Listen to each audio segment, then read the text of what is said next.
Muito obrigado, Senhor, por essa ferramenta maravilhosa chamada oração, onde falamos contigo e o peso de repente que estava sobre os nossos ombros, recebemos um alívio mediante o desabafo que fazemos através dessa ferramenta chamada oração. Estamos abrindo o nosso coração ao Senhor mais uma vez para receber a Tua palavra. Viemos até a Tua casa, ao Teu templo, para nos confraternizarmos com os irmãos, mas acima de tudo para escutar a Tua voz. O Senhor tem se manifestado aqui, através do Teu Santo e Bom Espírito, e te pedimos que nesta noite não seja diferente, que a Tua palavra que tem poder, ela mais uma vez não volte vazia. Pega nosso coraçãozinho nas Tuas mãos preciosas e trabalha nele do jeito que só o Senhor sabe. E que esse coração possa te amar mais, te servir mais, estar completamente rendido ao Senhor. Eu não quero te pedir inspiração, não. A Tua palavra, ela já é inspirada. Eu quero pedir iluminação do Teu Espírito para compreender aquilo que inspirado foi. Eu e a Tua igreja recebamos, ó Senhor, esta iluminação para sabermos a Tua boa, santa e reta vontade. E mais do que saber, que recebamos poder para colocá-la em prática para a glória do Senhor, para que possamos dizer: não sou mais eu quem vivo, mas Cristo vive em mim. Que seja essa a realidade de todos nós, quer estejamos presentes ou quer estejamos conectados através da internet. Que todos nós neste momento recebamos a Tua unção, em nome de Jesus. O Teu povo diz: muito obrigado por você ter chegado ao templo, muito obrigado por você ter reservado esse espaço para estar conectado conosco através da igreja, através do canal da rede social. Queremos agradecer aos jovens de Fall River, de 1h20 de distância, que vieram aqui estar conosco. Cadê o pessoal de Fall River? Falei direitinho, Fall River mesmo? Estou chique no inglês mesmo, estou chique. Obrigado pela presença de vocês, Deus os abençoe. Eu quero dizer que a vinda de vocês aqui nessa noite não foi em vão. Deus tem algo especial para vocês também. Uma menina chamada Giovana, de 25 anos de idade, acabou de descobrir um câncer lá em Rondônia. Os 4 irmãos dela estão aqui nos Estados Unidos e ela está lá sozinha no Brasil. O Leonardo de Fall River está aqui e nós estamos pedindo oração pela Giovana. Coloquem-na, por gentileza, na sua lista de oração. Um agradecimento também pela presença do pastor Jefferson, da igreja de Hope, Leominster. Meu inglês não está bom mesmo, não. Hope é esperança, né? Olha, a igreja da esperança, que coisa maravilhosa. E por falar em esperança, abra sua Bíblia no Evangelho de São Marcos, lá no capítulo 9. Evangelho de São Marcos, capítulo 9, a partir do verso 14. Eu vou pedir gentilmente, apesar de ter toda a produção para essa penumbra, para esse sentimento romântico e tal, eu vou falar nessa noite sobre as trevas, mas eu quero falar na luz. Essa noite eu vou falar aqui, ó, cadê a mensagem? Eu tenho o tema ali, é guerra. Eu vou falar sobre o combate contra as trevas, e tu me põe nas trevas que fica complicado aqui. Eu quero falar iluminado, em nome de Jesus. Não tenho parte com as trevas, não. Marcos capítulo 9, mas só hoje, só por causa do tema. Eu estava pregando esse tema uma vez numa semana de oração, uma igreja grandona lá na Bahia, tem uma igreja que tem 1.500 membros, que é a igreja da Fadba, que hoje se chama Uniaene. E eu estava apresentando esse tema, eu estava já no meio da mensagem quando a luz foi embora. Aí você imagina, eu falando sobre as trevas e a luz desaparece. Era um tal de pessoal falar: glória a Deus, misericórdia a Jesus, Senhor, segura minha mão. E o povo clamou com força. Foi um negócio bem legal, foi bem inusitado, parecia até combinado. Mas eu espero que nessa noite tenhamos uma consciência muito clara da batalha na qual nós estamos envolvidos. Eu espero que você já tenha se posicionado de que lado da batalha você se encontra. E eu quero ler um conteúdo que revela bem, de modo claro, esta batalha aqui na Bíblia. Por isso eu convidei você a abrir o Evangelho de São Marcos, por isso eu pedi para acender a luz para você acompanhar o texto. E diz assim o verso 14 do capítulo 9.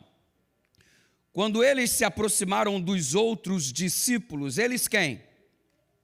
Pedro, Tiago e João.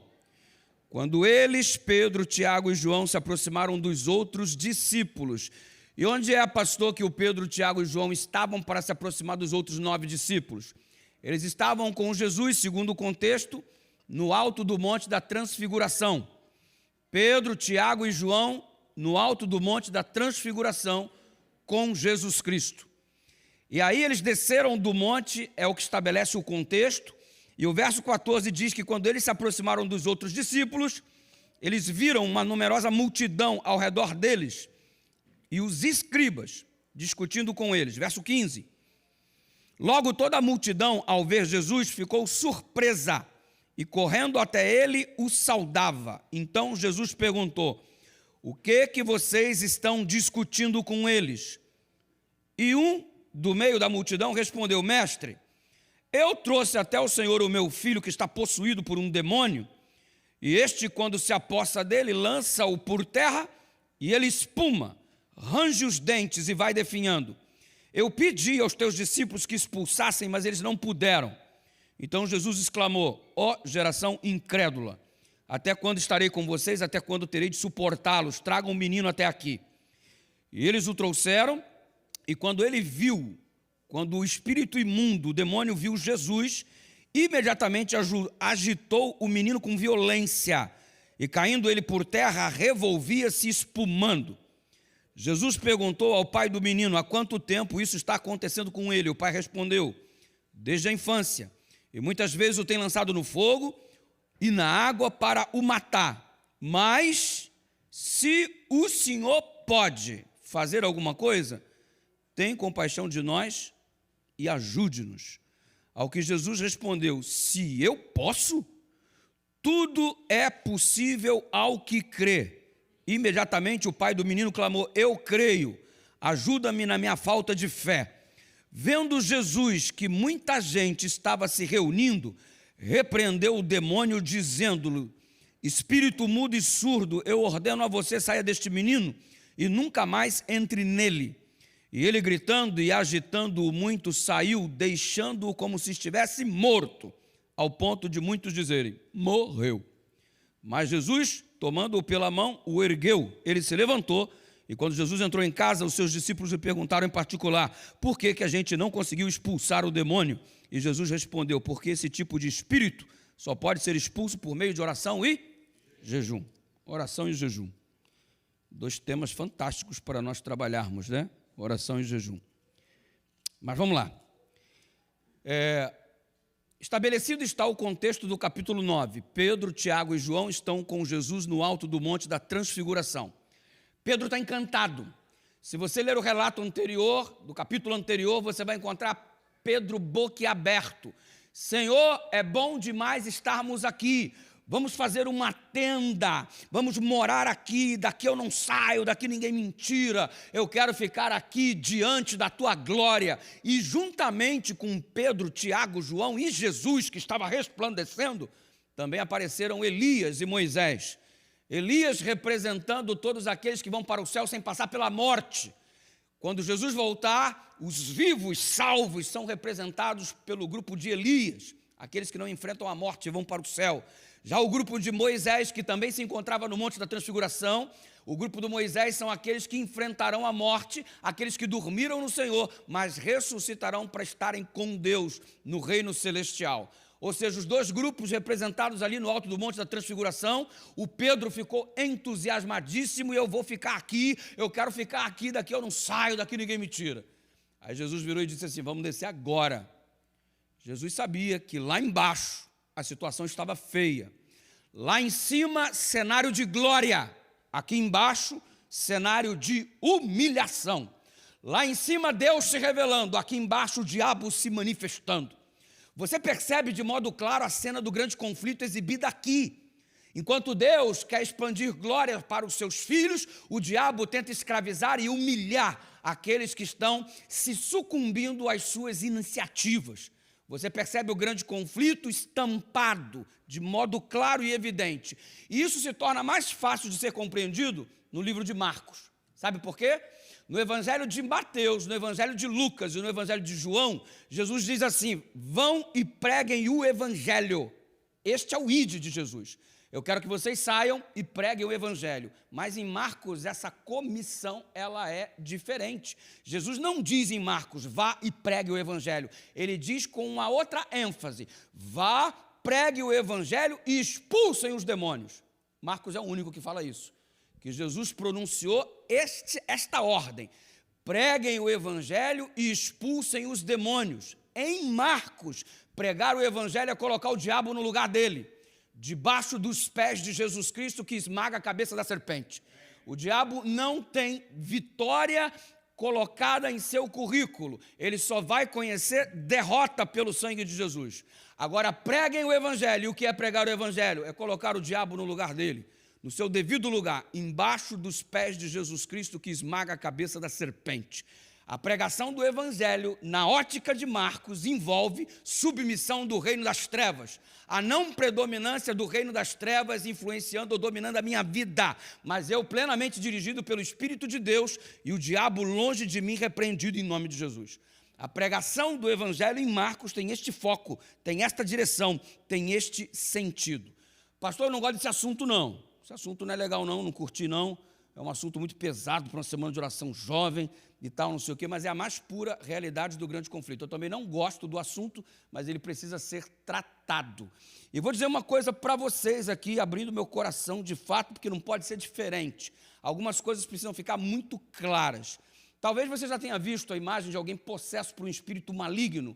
Eu, lamentavelmente, já convivi muitas vezes com esta cena, inclusive dentro da minha própria família, ver minha mãe possuída por um demônio, ver minha irmã possuída por um demônio. Minha mãe fez muito tempo parte de um centro de candomblé, de umbanda. Ela foi uma espécie de auxiliar da mãe de santo, e participar e ver aquilo de perto, realmente, quando criança, era algo muito constrangedor, muito difícil para mim. E quantas vezes já tive que lidar com situações onde irmãos ou visitantes ou pessoas ficam assim aterrorizadas por verem a cena do demônio tomar posse da vida de alguém, e não simplesmente um ataque epilético, mas de fato a realidade clara da exibição do mal, tomando conta da mente daquele que é fragilizado e que se permite de alguma forma ser controlado ou possuído por alguma entidade. O mundo espiritual que está sendo regido pelo mal existe de fato, e estamos de verdade inclusos numa batalha denominada de grande conflito. Você precisa saber de que lado você está. E sabe de uma coisa? Como eu falava que algumas coisas precisam ficar bem claras, eu dizia a respeito das seguintes sentenças. Você já deve ter visto a infelicidade de alguém possuído, como eu dizia, e há alguns grupos religiosos que tratam a cena da seguinte forma: o indivíduo às vezes é dominado por um espírito maligno dentro de um templo, e alguns tratam trazendo o indivíduo que está dominado pelo espírito maligno à frente da igreja. E aí a pessoa possuída, ela é colocada aqui, ela é entrevistada, qual o teu nome, de onde você veio, o que você está fazendo, o que você quer, e ali o diabo com o microfone fala o que quiser para a igreja. Nós não trabalhamos dessa forma, nós não concordamos com isso. Púlpito não é lugar para que o diabo faça o seu discurso. Púlpito é lugar somente para a exibição da palavra de Deus e não de uma manifestação demoníaca. Quem toma posse desse púlpito é o Senhor Jesus. Só Ele tem direito de falar aqui. Mas pastor, e se acontecer alguma coisa dentro da igreja? Vamos interromper o culto? Vamos interromper a mensagem? É exatamente este o propósito. Quando algo acontece em uma reunião, é exatamente para que aquela reunião tenha uma interrupção. O que a igreja tem que fazer? Manifestar um despreparo absurdo, onde uns choram, outros saem correndo, outros ficam com medo, outros começam a cantar Castelo Forte, como se fosse o único hino existente para a manifestação do poder de Deus. E aí você começa então um ambiente de estabilidade, de pavor dentro da igreja. Ei, o que temos que fazer se algum dia isso acontecer? Os diáconos da igreja, os anciões da igreja conduzem o indivíduo lá para fora, a pessoa acometida pelo ataque do mal, ela é retirada e o culto continua, porque a pessoa vai ser tratada de um modo especial em algum espaço à parte, e nós continuamos aqui pregando e cantando louvores ao Senhor. O culto não vai ser interrompido porque o diabo quis, nem se ele quiser, o culto ao Senhor é interrompido em nome de Jesus. A coisa tem que funcionar assim.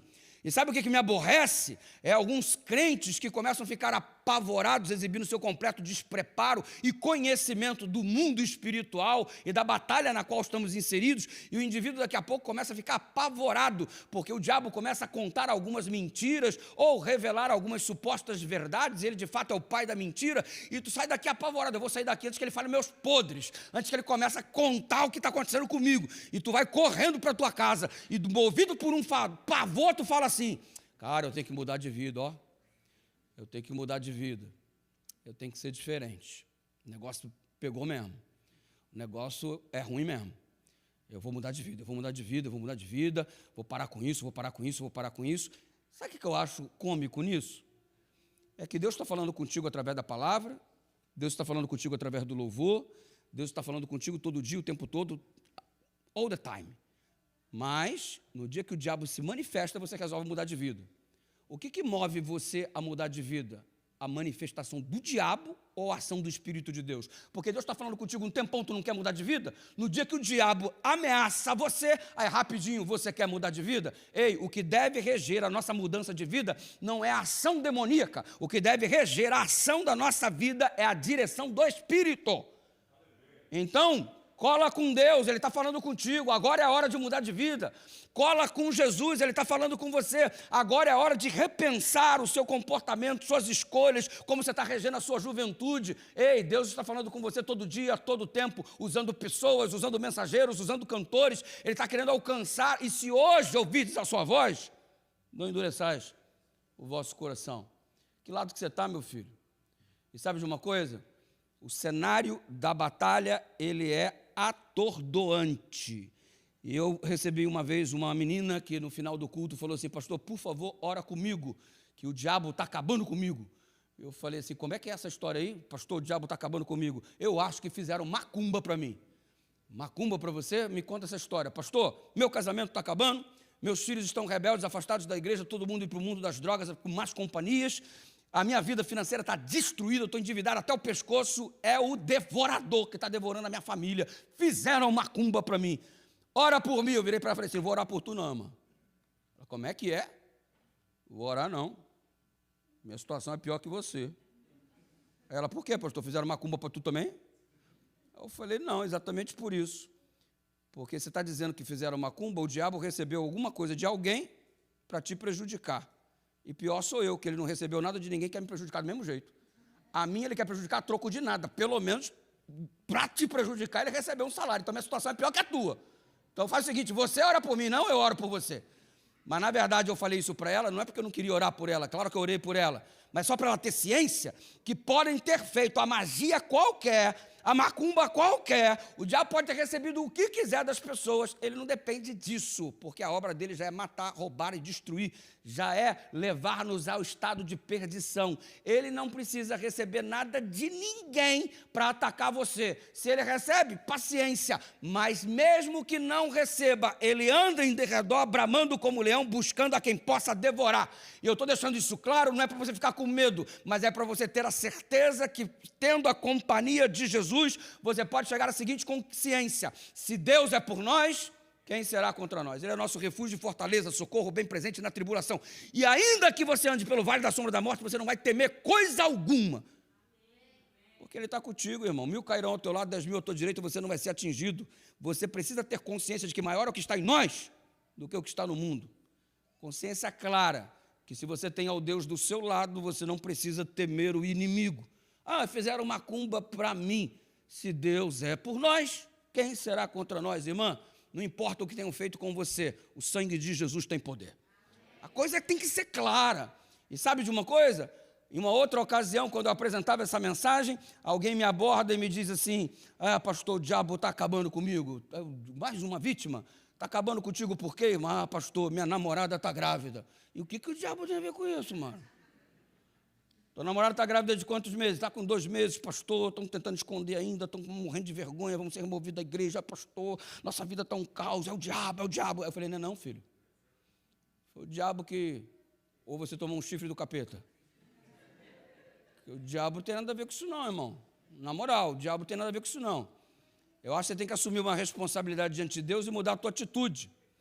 E é isso que a gente gosta de fazer. Já parou para pensar que a gente gosta sempre de transferir responsabilidade? Eu estou frágil na fé porque o pastor nunca me visitou. Eu estou frágil da fé que os irmãos não me acolheram, não me apoiam. Eu estou frágil na fé porque aquela igreja não me entende. Eu estou frágil na fé porque retiraram o meu cargo da igreja, não me nomearam novamente para isso daí. Eu estou frágil na fé porque é o diabo. Eu estou frágil para a fé porque Deus esqueceu de mim. Todo mundo é culpado. Deus é culpado, o diabo é culpado, o pastor é culpado, o ancião é culpado, a igreja é culpada. Só você que não tem responsabilidade. Impressionante como você é santo. Eu não sei nem o que você está fazendo na terra que não foi ainda arrebatado, meu filho. Todo mundo tem culpa, mas você nunca olhou para reconhecer tua própria fragilidade. Você é o que você é por tuas escolhas. É verdade que a igreja, pelos seus erros, que é comum por serem composta por seres humanos, é verdade que os nossos erros podem te ajudar a se afastar. É verdade, a gente não tampa o sol com a peneira, não. A igreja falha porque é movida de pessoas assim, seres humanos falhos, nós não somos perfeitos.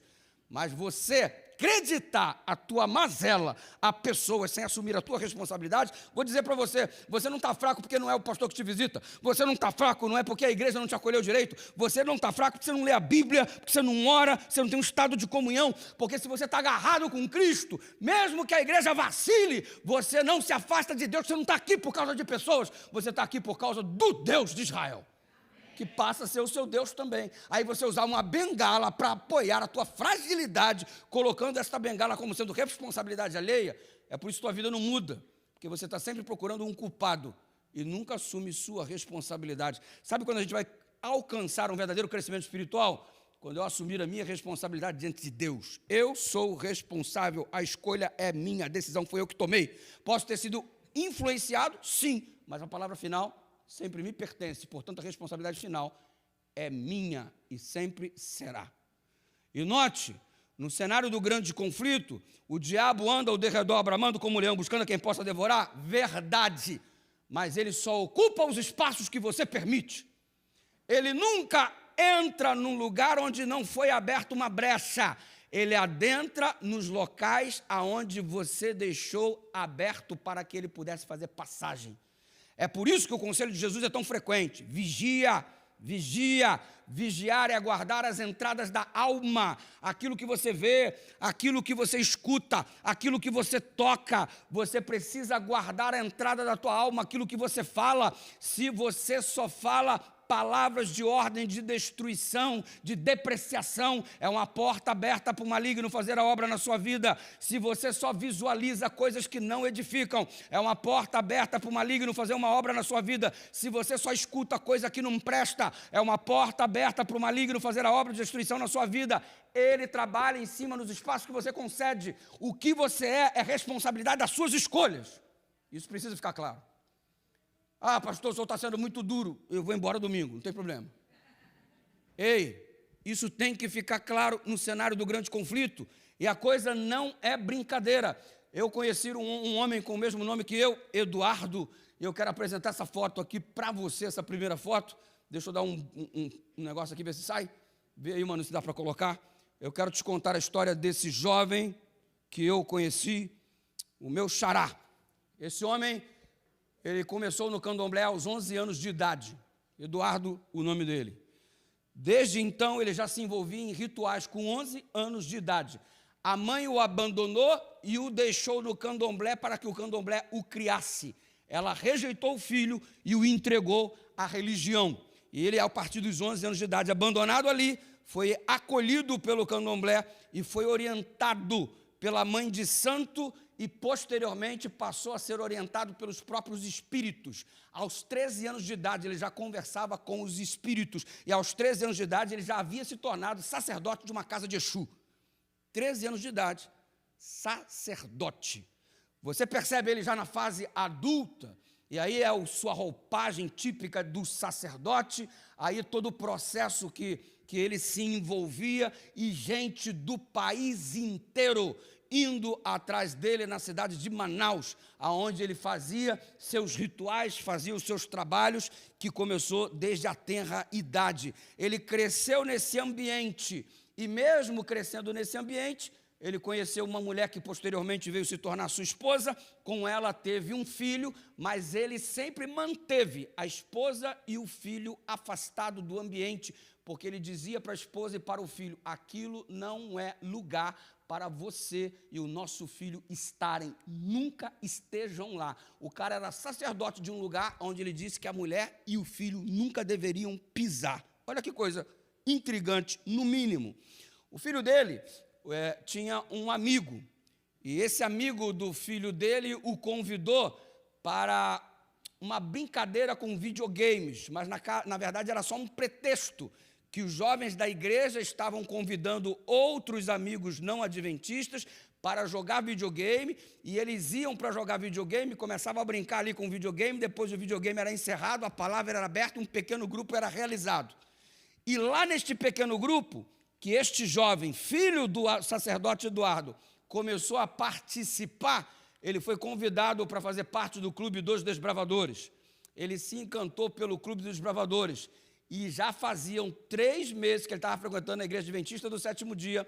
A mãe, da mesma forma, um espaço muito especial, o Espaço Novo Tempo lá de Manaus, e ele não sabia da frequência e do compromisso. O menino havia se encantado tanto que já estava disposto a ser batizado. A coisa estava se desenvolvendo de um modo muito maravilhoso, o filho querendo ser batizado. Só que aí os espíritos avisaram para o Eduardo aonde o filho dele estava frequentando e disseram para o Eduardo que ele tinha que tomar uma providência urgente, que ele não podia deixar o filho se comprometer com esta igreja.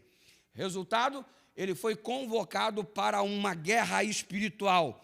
Os espíritos deram a ordem para que o Eduardo colocasse a sua roupa típica, e no dia do batismo, depois de brigarem por meses, ele tentando impedir o batismo do filho, e o filho sendo apoiado pela mãe, decidido a batizar, ele recebe então a ordem de ir até o dia do batismo para interromper a reunião. E ele se dirigiu para a igreja para interromper o batismo do filho por ordem dos espíritos. E aí está o tanque batismal, o filho dentro do tanque, e ele foi com a legião de demônios para a igreja. E ele me disse que o objetivo dele era colocar todos os membros em possessão, como ele já havia feito em muitas igrejas evangélicas. Ele entrava e colocava toda a membresia em possessão maligna. E ele falou: eu vou lá no templo adventista, eu vou interromper o batismo do meu filho e vou colocar todos em possessão. Ele me falou que quando subiu as escadas da igreja, chegou na porta, os demônios viraram para ele e disseram assim: a gente não tem autorização para entrar. Nós não vamos entrar. Não conseguimos adentrar esse ambiente. Aí o Eduardo falou assim, então, para o demônio que o guiava: eu entrarei sozinho. Ele disse: então você vai e resolve a situação, porque nós não conseguimos entrar. Tem uma força muito grande que nos impede o acesso neste momento a este lugar. E aí ele adentra com a roupa e vai até o tanque batismal, onde o filho está prestes a ser batizado por este pastor. E você percebe, quer dizer, você não percebe, mas embaixo da roupa dele, ele estava com um punhal de sacrifício dos seus rituais. Ele foi ali com o objetivo de matar o pastor e impedir o batismo, e se necessário fosse, ele estaria matando o pastor. Todavia, ele relatou que encontrou um poder tão extraordinário que em todo esse tempo de sacerdócio ele nunca havia encontrado. O ambiente estava dominado por uma força que ele nem sabia acerca da existência. E ele não conseguia acessar o próprio punhal e não tinha forças para fazer aquilo que ele havia planejado para impedir o batismo.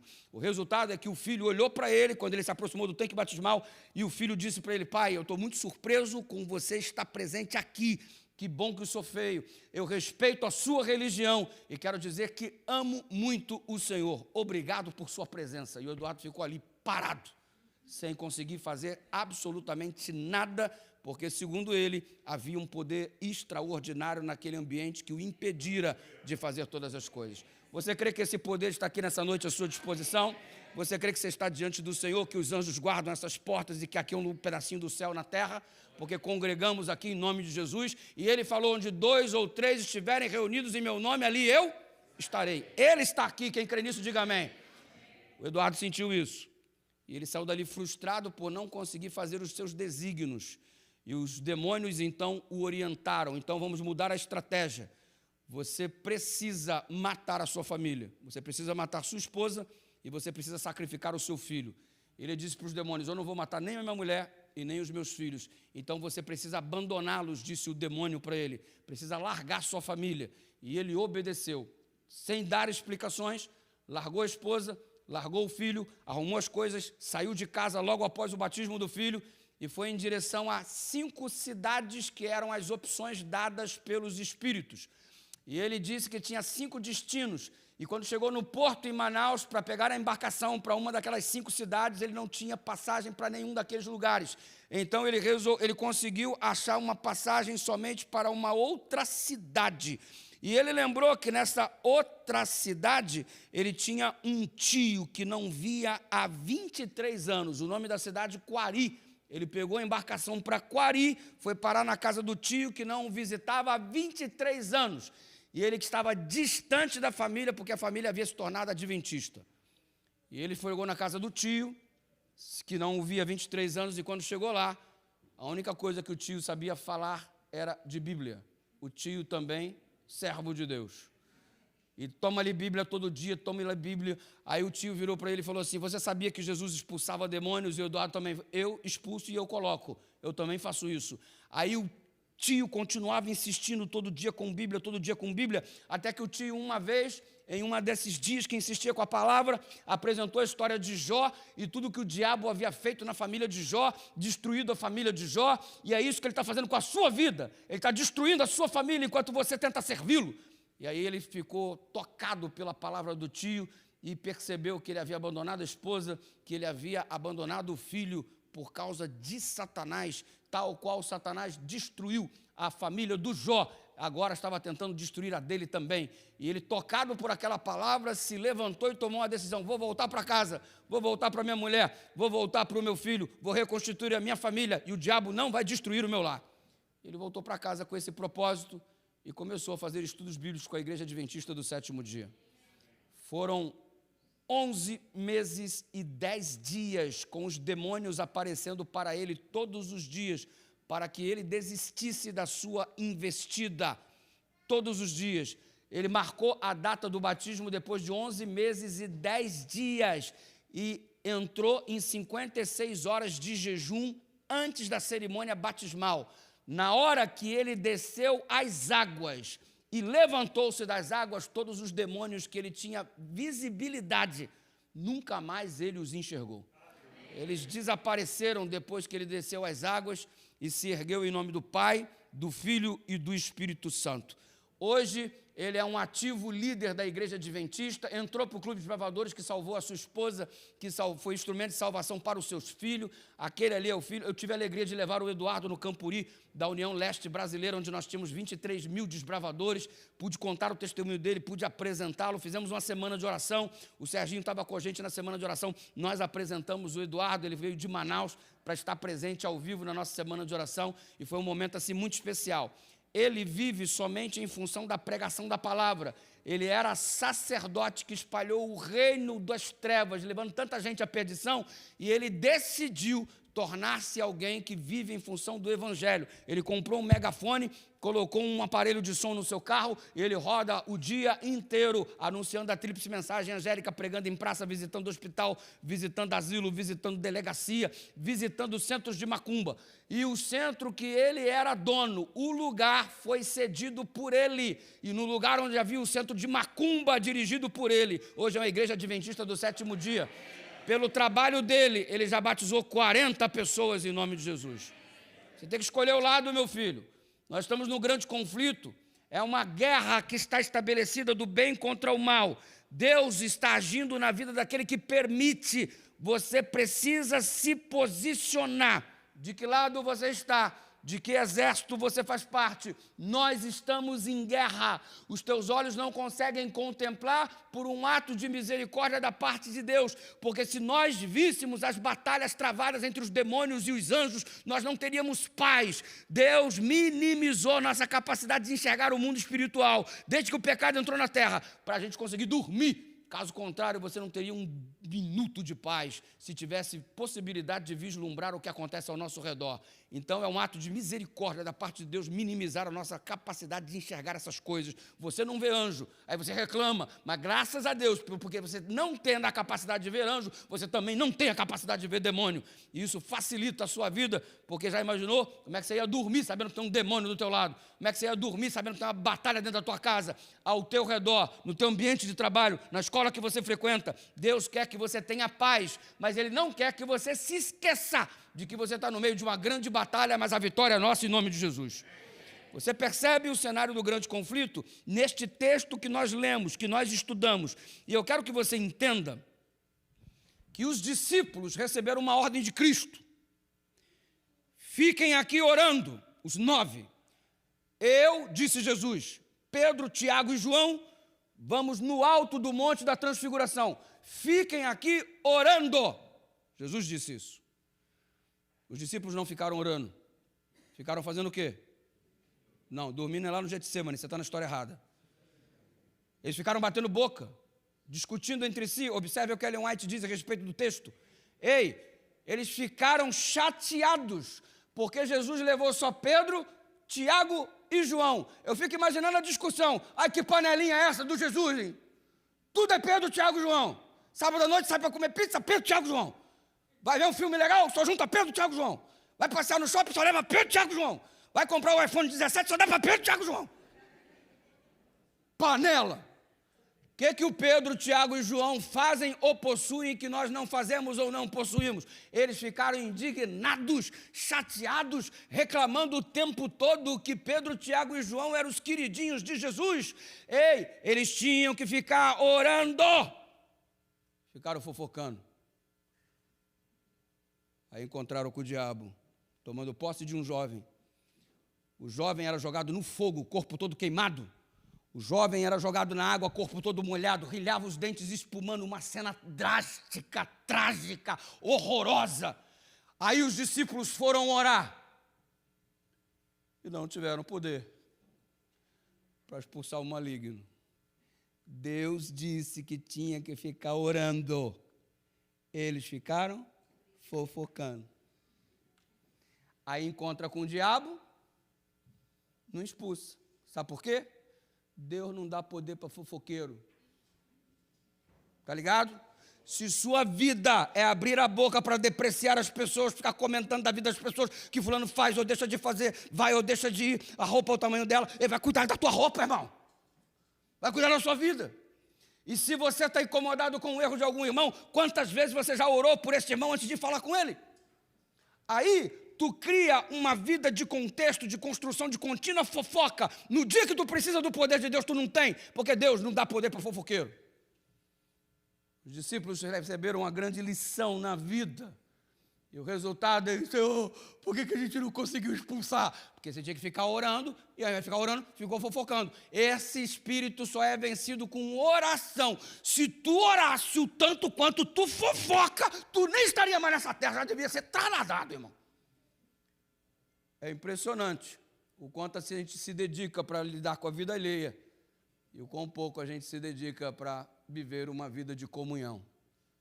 Já imaginou como seria a igreja se no lugar de fofocarmos tanto, fôssemos aqueles que orássemos pelo mesmo tanto que fofocamos? Seremos certamente uma igreja muito melhor do que somos agora. Já teríamos ido muito mais adiante com a pregação do Evangelho do que chegamos até esse momento. E aí você percebe a cena trágica. Jesus desceu rapidamente e veio ao socorro do jovem. Você percebe que ele larga o estado de glória para vir ao estado de humilhação, para transformar a cena de humilhação em glória. Isto é puro evangelho. Ele largou o reino da glória e veio a este mundo de humilhação para livrarmos do Satanás que nos atormenta, para dar-nos a vitória sobre o mal. O diabo tenta jogar você ao chão e humilhar você, acabar com a tua vida. O Senhor Jesus desceu do céu para dar vitória para a gente. Conhecereis a verdade, e a verdade vos libertará. Jesus chega, a multidão está confusa, eles estão batendo boca, eles estão brigando, os discípulos estão sendo humilhados, já haviam sido humilhados pelo diabo, agora estão sendo humilhados pela multidão. O pai do menino está indignado: Senhor, eu trouxe o meu filho para os teus discípulos expulsarem e eles não fizeram nada, é um absurdo, eles não andam contigo, eles não são teus filhos, como é que eles não fizeram nada pelo meu filho? Aí Jesus tenta acalmar as coisas e o pai virou para Jesus e falou assim: se o senhor pode alguma coisa, ajuda meu filho. Jesus olhou para ele: se eu posso? Se eu posso? Tudo é possível ao que crê. Jogou para a bola para o cara. Não é se eu posso, a questão é se você crê. Eu posso todas as coisas, meu filho. Você não tem noção de quem eu sou. Você é que não acredita. O que está em xeque aqui, irmãos, não é a capacidade de Deus fazer. É o quanto você acredita na capacidade dele realizar. Ele pode tudo. O quanto você crê nisso, de fato. Ah, eu creio. Se crê, por que tua vida está desse jeito? Se crê, por que está essa ausência tão grande de compromisso? Se crê de verdade, por que essa indiferença com o Evangelho, essa indiferença com a igreja de Deus, essa indiferença com as pessoas? Tu não crê? Se você crê, por que tua realidade e os teus frutos não aparecem? O que está acontecendo? Aí o meu pai confessa: Senhor, ajuda-me na minha falta de fé, porque eu não creio tanto assim não. Talvez seja a hora de você finalmente ser sincero com Deus. A minha fé não está tão legal não, Senhor. Me ajuda aí. E se você assumir a responsabilidade nessa noite e parar de culpar todas as pessoas que estão ao seu redor, Deus pode fazer um milagre na sua vida nessa noite. Mas você precisa reconhecer. E o pai disse: Senhor, ajuda-me na minha falta de fé. E sabe o que acontece no texto? Na sequência, Jesus pede para trazer o menino queimado, molhado, rilhando os dentes, espumando, cena trágica. Jesus repreende o demônio e o menino fica parado, tão paralisado que a multidão virou e disse: morreu. Ih, Jesus matou o moleque. Piorou. Antes de Jesus chegar, o menino rolava para um lado, o menino rolava para o outro. Está queimado, está molhado, mas está vivo. Agora não se mexe mais. Piorou, Jesus matou o moleque. Ah, meu Deus, antes não tivesse feito nada.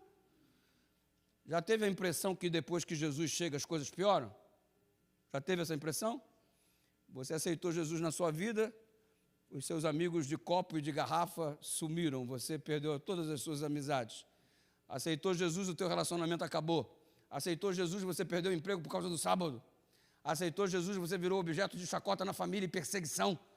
Você passou a ser servo de Deus e, de repente, todo mundo está querendo te apedrejar por causa disso. Você até pensou que seria aplaudido, apoiado. Você até pensou que seria seguido por um exemplo, afinal de contas, aonde você estava, para onde você veio. Mas, ao invés de receber apoio, aplauso e todas essas coisas, você está sendo objeto de perseguição. Você está sendo objeto de escárnio. A sua vida está pior do que estava. Meu Deus do céu. Em vez de melhorar, piorou. É assim. Eu não vou te enganar. Se você nessa noite resolver assumir suas responsabilidades e falar: Deus, me perdoa minha falta de fé, a partir de hoje eu quero compromisso. Se prepara, meu irmão, porque amanhã a coisa já começa a desmoronar, os demônios todos se arregimentando para voltar você para a tua origem antes da tua decisão, para esse fundo do poço que você se encontra, para essa vida vazia que você tem, sem significado, sem destituída de poder, para que você continue sendo esse agente da fofoca do inferno. Ele vai fazer de tudo para você desistir da decisão que você vai tomar nessa noite. Antes das coisas melhorarem, primeiro elas pioram. A tua perseverança durante a piora determina o quanto a melhora você quer de fato. Se você desistir no meio do caminho, significa que você não queria tanto a melhora quanto você anunciou que era o seu desejo. Ah, eu quero muito que Deus trabalhe na minha vida. Aí no meio do caminho desiste. Ei, a questão é como se fosse uma reforma. Vamos reformar a nossa casa. Quebra tudo. poeira, sujeira, desconforto, você não tem onde ficar, tem que sair de casa porque está insuportável ficar aqui dentro. Se você desistir no início da obra, você não vai vê-la concluída e, consequentemente, o conforto planejado, a arrumação pretendida nunca vai se tornar uma realidade, porque você deveria resistir à parte difícil até que a parte boa chegasse, mas você desistiu no meio do caminho. Põe na tua cabeça, evangelho é isso. Antes de algumas coisas melhorarem, primeiro elas pioram. A tua perseverança durante a piora demonstra o quanto a melhora você quer de fato. Se você aceitou Jesus e o mundo desabou sobre a tua cabeça e você agora desiste por causa das provações, significa que você não queria a melhora tanto quanto você inicialmente anunciou no início da sua carreira. Se você perseverar, eu quero te dizer que as coisas podem até estar ruins, mas quando melhorarem, meu amigo, vai melhorar de verdade por toda a eternidade, em nome de Jesus. Segura essa onda, não abandona Jesus. As coisas ruins estão acontecendo porque é a tentativa do inferno para persuadi-lo a fim de que você desista. Mas aquele que perseverar até o fim será salvo. E para os salvos a coisa vai melhorar e melhorar para sempre. É assim que funciona. E sabe, eu estava fazendo a semana de oração no internato adventista lá no Brasil, e me puseram para pregar de manhã, de tarde, de noite, de manhã, de tarde, de noite, semana inteira, 3 sermões por dia. Pregava de manhã para os alunos da parte da manhã, pregava à tarde para os alunos da parte da tarde, pregava à noite para os alunos todos e toda a comunidade. Foi uma semana de oração bem puxada. E aí o diretor, como se não bastasse, virou e falou assim: pastor, o senhor pode atender alguns alunos que querem conversar com o senhor? Claro, tem tempo. Está de boa. O que você quer? Só dá para atender depois do culto, depois das 10. Pode ser? Fechou. Tá bom. Beleza. Então, uma noite eu ia para o dormitório masculino para conversar com a rapaziada, e na outra noite, depois do culto, eu ia para o dormitório feminino para conversar com as meninas que quisessem conversar. A sala da preceptoria era o local para a conversa, e eu lembro quando eu fui ao dormitório feminino, me assentei lá para começar o atendimento. À minha frente tinha um relógio gigante, não digital como esse, mas um relógio normal, redondo, de ponteiro. Eu me assentei, a mesa à minha frente, tinha uma fila de moças que se formou. Eu comecei o atendimento às 10 da noite, terminei 4 da manhã. Dos meninos foi rapidinho. A fila das meninas foi até 4 horas da manhã. É muita história, mano. Ei, a menina entrou, mais uma para ser atendida, e eu fiz com ela o que eu fiz com todas as outras. Boa noite, boa noite. Prazer atendê-la, no que eu posso te ajudar? Eu dava boa noite, perguntava o nome, falava da minha satisfação de estar ali para conversar, e dizia que, e perguntava no que eu posso te ajudar. Essa menina que entrou, eu olhei no relógio, era meia-noite. Ela se assentou, e eu fiz com ela o que fiz com todo mundo. Boa noite. Ela, boa noite, pastor. Qual é o seu nome? E ela me respondeu, Camila. Camila, muito prazer em te atender. No que eu posso te ajudar? Ela virou para mim e disse, pastor, o senhor não pode me ajudar. Aí eu pensei assim, você está fazendo então aqui, sua infeliz? Porque não vai dormir, peste? Mas eu guardei minhas palavras, consegui me controlar. Aí virei para ela e disse assim, olha que saída estratégica de pastor, essa palavra decorada, mano, eu não posso te ajudar, mas Deus pode todas as coisas. Ih, bonito, né? Saí bem, não saí? Tu acredita que essa miserável virou para mim e falou assim, meu problema nem Deus pode me ajudar?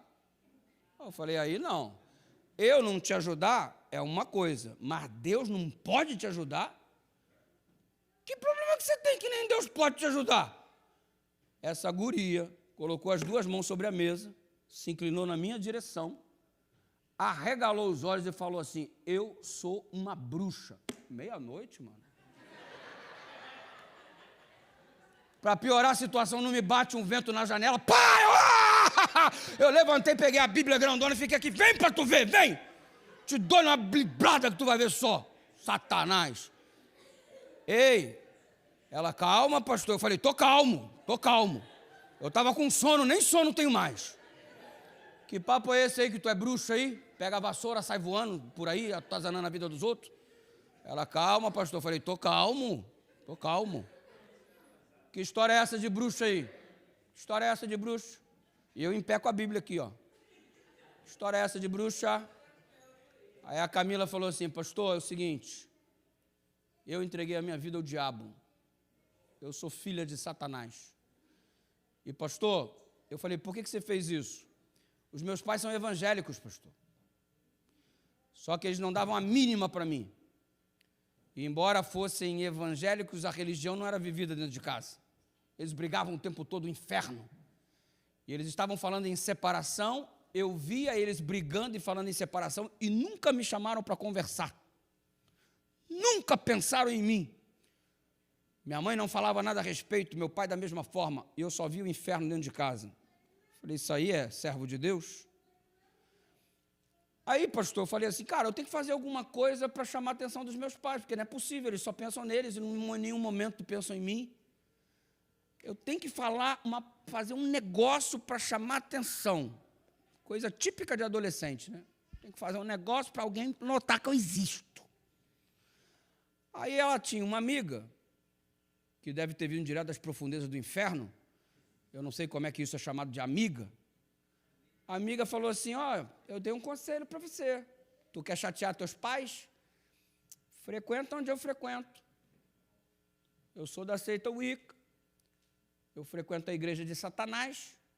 Eu sou uma bruxa, eu sou filha do diabo. Se você, pelo menos, os teus pais souberem que você vai lá e frequenta comigo, já vai ser o suficiente para eles ficarem loucos. Ela falou, é verdade, amiga, que conselho bom. Nossa, você é minha amiga mesmo. É esse tipo de amizade que você tem, que quer te distanciar de Deus e ainda você chama de amigo. Aí ela começou a frequentar a seita, a assistir os rituais, a se envolver com tais práticas, e em pouco tempo ela havia colocado a sua vida nas mãos do diabo. Participou de um ritual de entrega e tornou-se oficialmente filha de Satanás. Bruxa. Local frequentado somente por mulheres. Quando os pais souberam, enlouqueceram. Rapidinho pararam de pensar no divórcio. Minha filha agora é uma bruxa, minha filha é isso, minha filha é aquilo, porque ela fez questão de deixar isso claro, de exibir para os pais o que estava acontecendo. Os pais enlouqueceram, foram para a internet caçar um lugar onde é que ia enfiar a filha para ajudar a sair dessa situação. Acharam o internato adventista do sétimo dia e mandaram para lá, justamente na data que eu estava. Aí ela falando para mim, eu sou uma bruxa, pastor. Eu detesto isso daqui, eu não gosto de oração, eu não gosto de Bíblia, eu sou filha do diabo. Eu falei assim, meu Deus do céu. Pastor, eu odeio isso aqui. Então você veio falar o que comigo? Eu venho só te contar o que aconteceu esses dias. O que aconteceu? É o seguinte, eu nunca prestei atenção em um culto nessa igreja. Nunca. Não presta atenção no que... Eu vou porque é obrigado. O preceptor vai no meu quarto e me expulsa do quarto, eu tenho que vir assistir o culto. Eu fico sentado lá atrás, eu não escuto nada, eu tapo os meus ouvidos, isso aqui não é minha praia. Aí eu estou vendo as minhas amigas comentando sobre semana de oração, eu estou vendo elas repetindo as histórias que o senhor conta, os episódios e tal, não sei o quê, e elas riam, e outras se emocionavam. E eu vi, o que está acontecendo aqui, gente? E aí eu resolvi, anteontem, prestar atenção no senhor, e pela primeira vez eu escutei um pregador.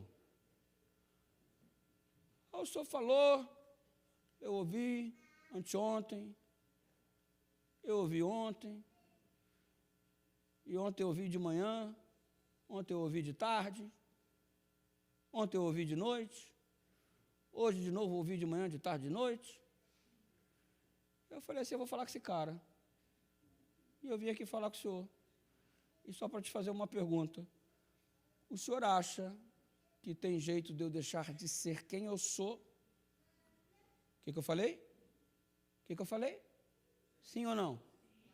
Você acha que tem jeito dela deixar de ser bruxa? Sim ou não? Sim ou não, igreja? Sim. Virei para ela e disse, conhecereis a verdade e a verdade vos libertará. emendei e disse: entrega teu caminho ao Senhor, confia nele, e o mais ele fará. Ela disse: pastor, eu tenho que aceitar Jesus como meu Salvador? Sim. E disse para ela: quem crer e for batizado será salvo. Pastor, eu vou ter que me batizar? Sim. Tem que descer as águas. Quando você desce as águas, você morreu para o mundo, símbolo de morte o batismo. Só que quando você levanta, é símbolo de ressurreição. Dizem que domingo é o dia da celebração da ressurreição, não é não, meu filho? Batismo que é celebração da ressurreição. Você morre para o pecado e você se levanta para uma vida com Jesus. Morte e ressurreição é simbolizado pelo batismo, não pelo domingo. Conversa fiada. Quem diz isso é o próprio Paulo, Romanos capítulo 6, dá uma lida lá. Símbolo de morte e ressurreição, batismo. Você não acha em nenhum lugar a Bíblia dizendo que domingo é símbolo de morte e ressurreição. Só porque Jesus ressuscitou no domingo, mas o simbolismo do cristianismo para a morte e ressurreição é o batismo. E disse para ela, o batismo significa isso, você morre para a bruxaria e levanta para uma vida ao lado de Jesus. Você acredita nisso? Ela falou, pastor, eu estou acreditando.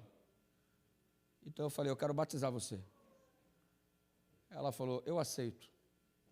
Então vamos ser batizados. Eu falei, fechou. Você assiste o resto da semana, a gente vai conversar mais algumas vezes, eu preciso conversar algumas coisas muito importantes com você, e sábado, no encerramento da semana de oração, eu vou fazer seu batismo. Orei com ela aceitou o batismo, entregou a vida para Jesus, e voltou para o quarto, eu continuei o atendimento. Quando ela chegou no quarto, o demônio apareceu para ela, e falou, você não vai batizar. Se você vai batizar, eu mato você. Você é minha filha e eu não abro mão. E para você saber que você me pertence, olha isso aqui. Ela começou a vomitar sangue. E uma marca foi colocada sobre o seu corpo. Ela voltou no final do atendimento para falar comigo, no final da madrugada, toda suja de sangue. Pastor, o demônio apareceu para mim. Ele estava falando que vai me matar se eu insistir no batismo. E eu estou vomitando sangue, e olha essa marca aqui, e tinha uma marca esquisita, que meio que brilhava. Eu falei assim, não é possível. Ela falou, o que eu faço, pastor? Desisto? Eu falei, não, quem tem posto a mão no arado não pode mais olhar para trás. Se Deus é por nós, quem será contra nós? Aquele que perseverar até o fim, será salvo. A notícia se espalhou na escola. Os moleques ficaram apavorados. E a conversa se espalhava assim, a bruxa está solta, o bicho vai pegar. Jeito típico do adolescente espalhar uma notícia. Era um tal de filho ligando para pai, vem me buscar, pelo amor de Deus. O diretor proibiu todas as saídas, ninguém saía. Sexta-feira, fizemos uma grande fogueira, não para queimar bruxa. Não era época de internet, mas era época de revistas, era época de muitas coisas. E eu falei, a gente precisa se posicionar. De que lado você está? Só tem dois lados. Salvo e perdido, bem e mal, Deus ou Satanás. Essa fogueira é para colocarmos dentro tudo aquilo que nos identifica com as trevas. E foi um momento muito emocionante, porque eles trouxeram drogas dos armários que estavam escondidos. Eles trouxeram, na época, as revistas pornográficas, que hoje são apenas digitais. Eles trouxeram tanta coisa que os identificava com as trevas. E começaram a queimar numa cerimônia linda. Sábado de manhã chegou, nós tínhamos inicialmente ninguém para batizar na semana de oração. Nós batizamos 16 pessoas naquela manhã. A última pessoa a ser batizada, Camila. Ela entrou no tanque, uma comoção tomou conta da juventude. Alguns oravam, outros cantavam, outros choravam. Eu ergui a minha mão para batizar a Camila em nome do Pai, do Filho e do Espírito Santo. Vou te dizer o que aconteceu com a bruxinha. Desceu às águas uma bruxa, levantou uma serva do Deus Altíssimo. Amém. Ei, não há espaço que o diabo tenha conquistado que Deus não possa reaver para você. O que o diabo roubou de você, Deus é capaz de devolver. O final com Deus pode ser feliz. Eu não sei o que você está fazendo, titubeando entre um lado e outro. Eu não sei o que você está fazendo no meio dessa guerra brincando de ser soldado. Eu não sei o que você está fazendo no meio dessa guerra com essa vida pobre de oração, com essa vida desprovida de jejum, com essa vida desprovida de comunhão, fofocando da vida dos outros, achando que vai chegar a algum lugar desse jeito. Você vai ser sucumbido pelas trevas. Deus está te dando uma chance nessa noite de você reconhecer sua responsabilidade e se posicionar. Se é necessário você voltar aos caminhos do Senhor através de um rebatismo, que volte. Se é necessário você ser batizado porque você ainda não decidiu e ainda estava pensando o que iria fazer, hoje é o dia da sua decisão. Se hoje ouvides a sua voz, não endureçais o vosso coração. Você precisa decidir de que lado você está. São dois exércitos, o do bem e o do mal. E se você se permanecer como indiferente, você já está dizendo que não está no exército de Deus. Ah não, pastor, eu estou em cima do muro, eu estou em cima do muro. O diabo já proclamou, ele é o dono do muro. Quem está ao lado de Jesus, vai para o lado que ele chamou, não fica em cima do muro. Se você está em cima do muro, o muro tem dono e o dono não é Deus. Qual é a tua decisão nessa noite? Você quer ter um final feliz? Só existe um final feliz, ao lado de Deus. O outro lado, o final não vai ser muito feliz, não. E eu acho que você quer o melhor para a sua vida. Portanto, entrega teu caminho ao Senhor, confia nele e o mais ele fará. A Camila fez o que devia fazer. O Eduardo fez o que devia fazer. E você, o que você está esperando para você fazer o que deve ser feito? Se você não for de Jesus, você vai ser de quem? Se não entregar a sua vida para Deus, vai fazer o que com ela? O Senhor te chama para uma vida de reconsagração nessa noite.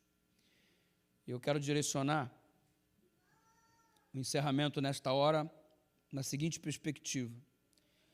Se eu sou membro da igreja, mas eu preciso acordar mais para a realidade espiritual da batalha que eu estou vivendo, eu quero me posicionar nesta noite, assumindo a minha responsabilidade e querendo fazer mais e melhor para o reino de Deus. Eu estou na batalha e eu sou um soldado, eu não posso cochilar na batalha, eu tenho que partir para a guerra com as armas que Ele me deu em nome de Jesus, oração e jejum. E qual é o membro da igreja batizado, que se compromete a se envolver nessa noite, nessa batalha, fazendo dela sua prioridade, colocando a voz do comandante como sendo a voz guia da sua vida? Eu quero apelar para você, em nome de Jesus, a sua noite de reconsagração ao lado do exército de Deus, se alistando no exército do Senhor. O que você vai fazer? Você vai levantar daí, em nome de Jesus, vai vir aqui, para esse lado. Vamos orar aqui no altar de Deus, se você já é membro da igreja. Se você ainda não foi batizado e quer decidir-se se preparar para este momento, você vai vir para o meu lado esquerdo aqui. Membro da igreja, aqui. Você que não é batizado, não é membro, mas deseja se preparar deste lado aqui. Se você quiser ficar sentado, fica. A vida é sua, você não está rejeitando um apelo meu. É de Deus. Eu sou apenas o porta-voz dele nessa noite. Você faz com a sua vida o que você quiser, mas ele está te dando a oportunidade que você e eu precisamos. A nossa amiga Beatriz vai cantar essa música sobre o final feliz. O final da história, quem decide é você, através da sua escolha e da sua decisão.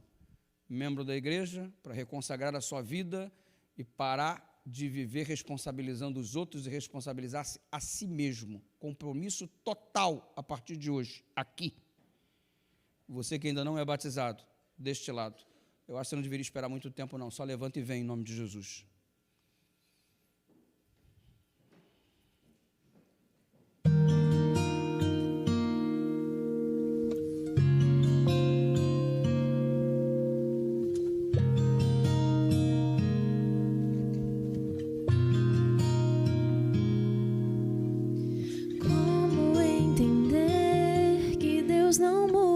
Se eu perder, que essa história que eu quis pode ainda ter final feliz. Como aceitar que minha vida tem valor, que o Deus que eu nem posso ver se importa com o que eu desejo ser. Abra o seu coração para o Senhor. E se tudo que eu quero me corrompe, para Ele que você quer estar do lado certo. Se nada me faz forte, me levante, meu Deus.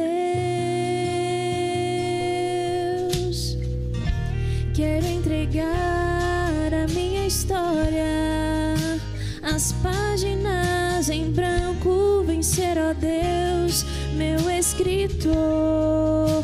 Vem ser o meu Senhor. Apague tudo que eu já escrevi, os erros que eu fiz. Escreve agora com teu sangue o meu final feliz.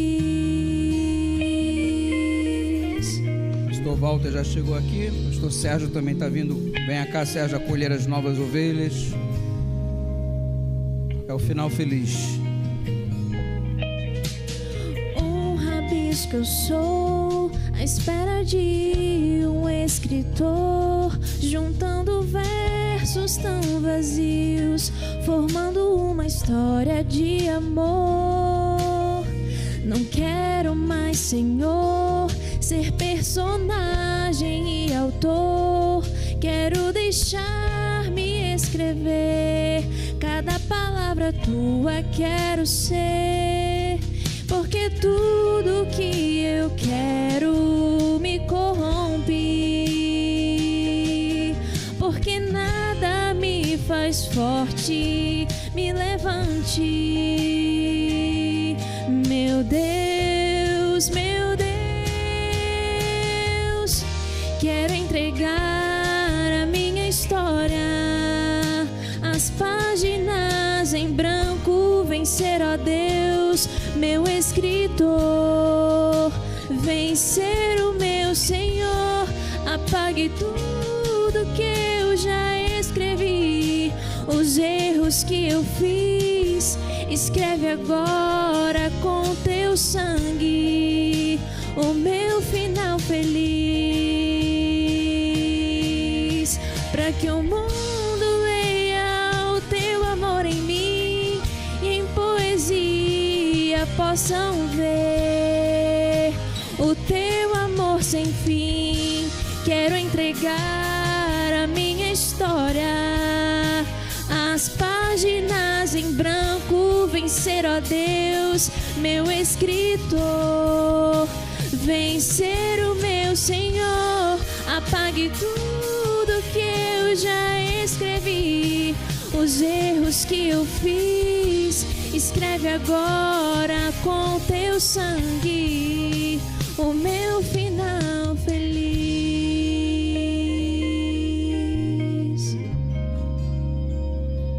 Abrace o seu irmão e diga: a vitória é nossa em nome de Jesus.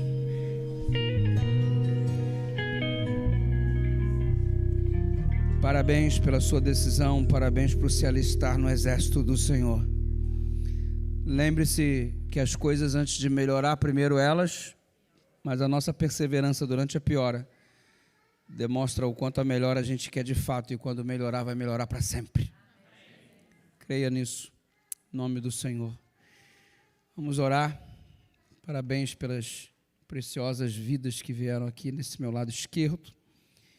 Eu quero que vocês olhem com muito carinho para que elas sejam acolhidas, a Cristiane e a Judite.